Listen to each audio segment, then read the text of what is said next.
This slideshow is an accompaniment to the case study in Tea and Empire in 18th Century Anglo-America as part of our week on fashion, taste, and consumption.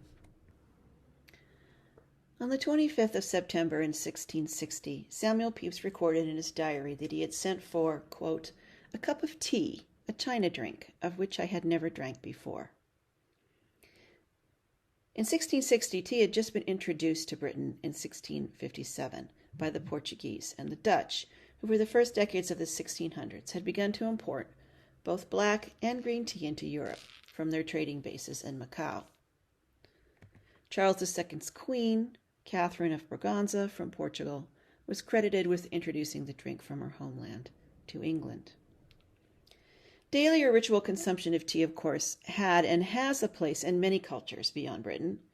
India, Senegal, Morocco, and of course China and Japan are only a few of the cultures in which tea and tea rituals are significant. Tea has its historical origins in China, dating back to 2700 BCE. Tea cultivation and tea consumption in China are found in records from the Han Dynasty, and the practice of loose leaf tea in China dates to the early 14th century AD.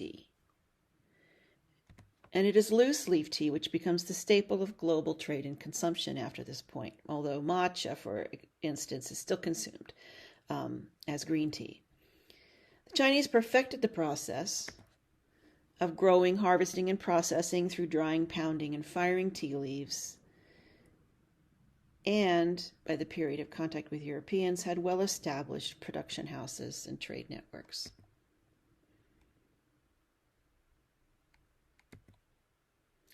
Tea then enters Europe during the period of European conquest, starting in the early 17th century. And tea, along with other exotic beverages like chocolate and coffee, sweetened with sugar from the Americas, made their way to Europe through the networks of empire. In the British context, trade was controlled by the East India Company, formed in 1600 by a royal charter. The East India Company was one of the important vessels of British imperialism. It was controlled by wealthy merchants and was known for the trades in tea, porcelain, spices, salt, and opium. During the British colonial period in India, the East India Company even raised its own private military to protect its economic interests.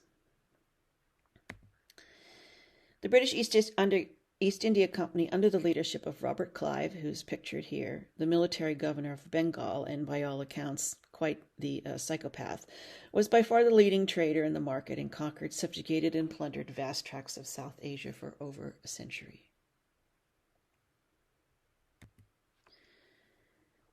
But originally, tea came not from India, but China. By 1720, Chinese tea was one of the primary commodities in the British market. And British traded for tea with the Qing Empire in China, a dynamic that continued for several centuries. Searching for a commodity that the Chinese wanted to buy led the British to develop opium plantations in India, once they had secured control of that after 1757. British trade with China was robust, both in tea and porcelain, as well as other cultural artifacts. And the trade went predominantly through the port of Canton in South China. And of course, this relationship is what leads to the British colonization of Hong Kong.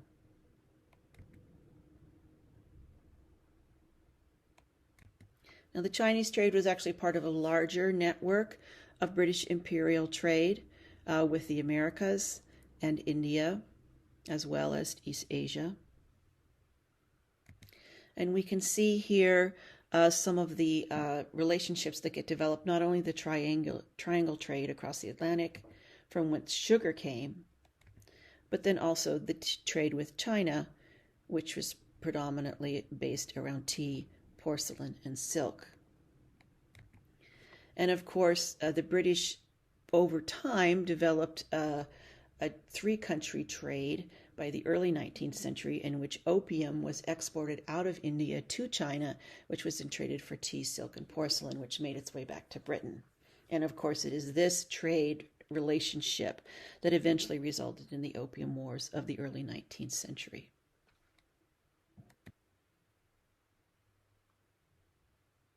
By 1720, Chinese tea was one of the primary commodities in the British market, along with other imperial commodities such as coffee, chocolate, sugar, tobacco, china.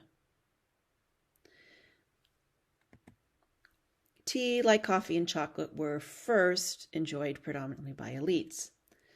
But as the commodity spread in popularity, they were often consumed in coffee houses among the British cities.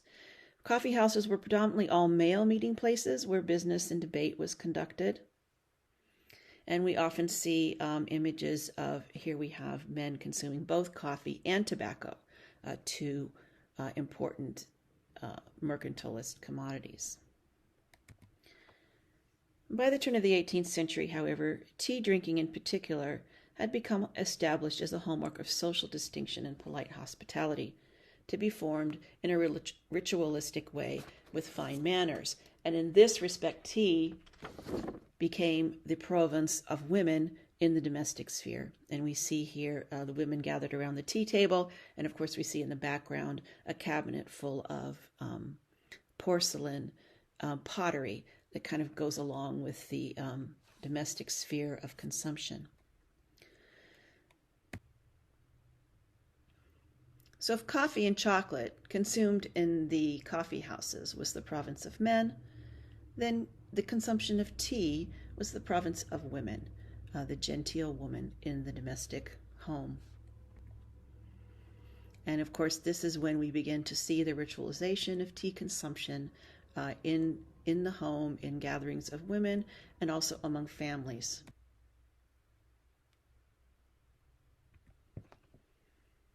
Tea consumption increases dramatically throughout the 18th century.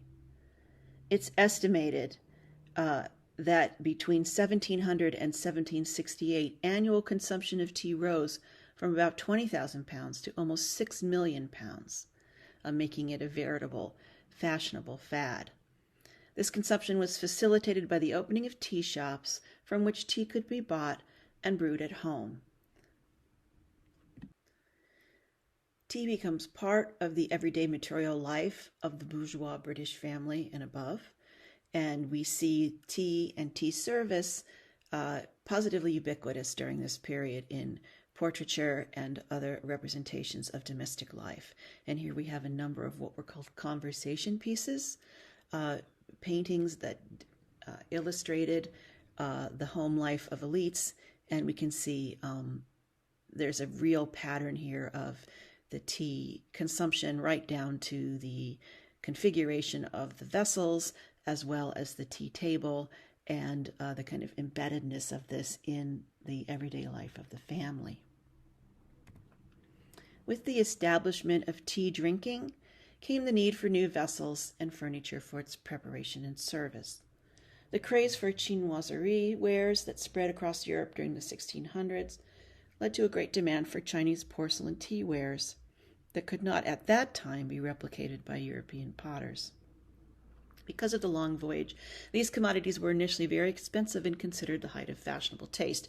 And here we have two 17th century Chinese teapots that were recovered from a shipwreck.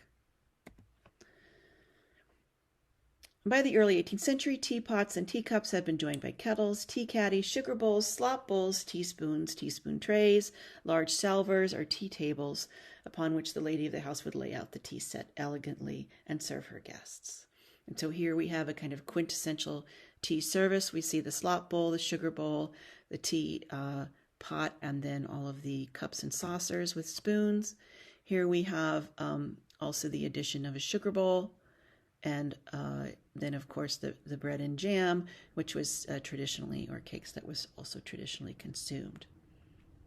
And it's interesting that in this particular still life, we also see a kind of Asian motifs in the porcelain pottery through which the tea has been consumed.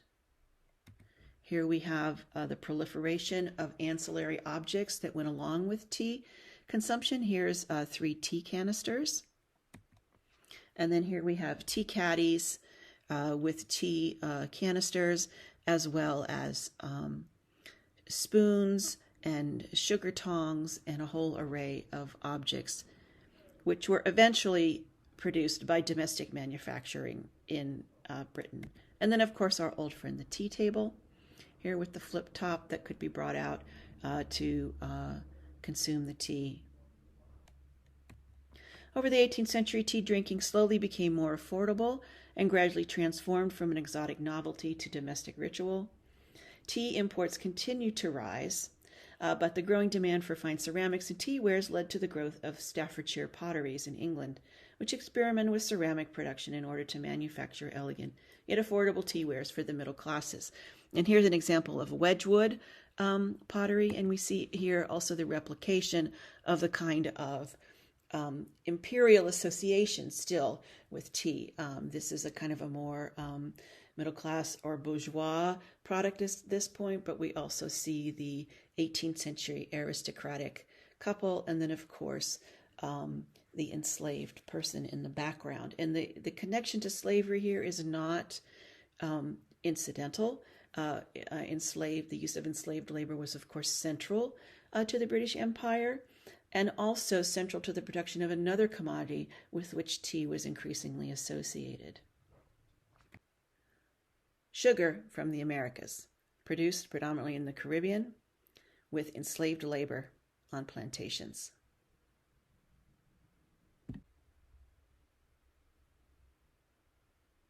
Initially, sugar was considered a luxury item afforded only by the noble and wealthy. Initially, sugar functioned as medicine or as a spice, used in decorative materials or as a preservative, and then sometimes as a sweetener. And early on, sugar was equal to something like cinnamon or nutmeg, and used in exactly that same amount of quantity. Sugar was also treated sometimes as a drug, which would help balance the humors, energies that were believed to affect health and mood. When combined with various other ingredients, like almond paste, sugar was molded into fantastic shapes and structures to decorate noble dinner tables as a symbol of the host's wealth and standing.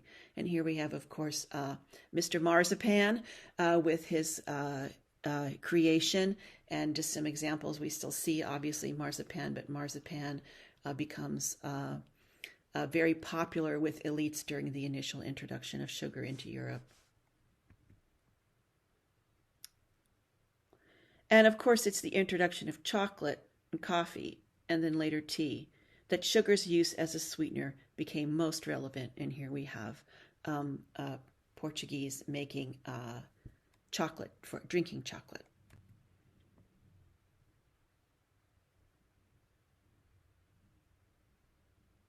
Sugar, like tea and coffee, starts off, as I said, as an elite commodity, but over time becomes more widely available. And the tea habit spreads outward from the cities to the countryside at a rapid rate. For the working class, tea with sugar often served as a break from back-breaking jobs, and in the homes of the poor, men who were the primary breadwinners dined on meat while their wives and children subsisted on tea with sugar, bread, and preserves. And it's this combination of tea with sugar and bread with sugared preserves that becomes a kind of staple of the diet of the industrial working class, something that Sidney Mintz talks about in his book, Sweetness and Power. So here, even though we have the democratization of sugar consumption, it's still embedded within larger relationships of power and labor. In colonial Anglo-America, tea's association with the British mercantile empire and control would make it a site of resistance and boycott. Women who were predominantly tasked with domestic consumption organized boycotts against tea to protest British taxes. And here we have a teapot that was created in order to protest the Stamp Act.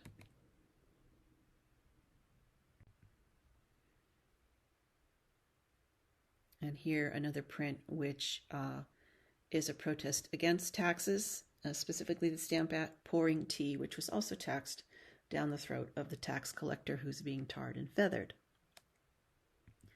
And of course, more familiarly, commodity destruction in the form of the Boston Tea Party was also a means of pre-revolutionary era protest.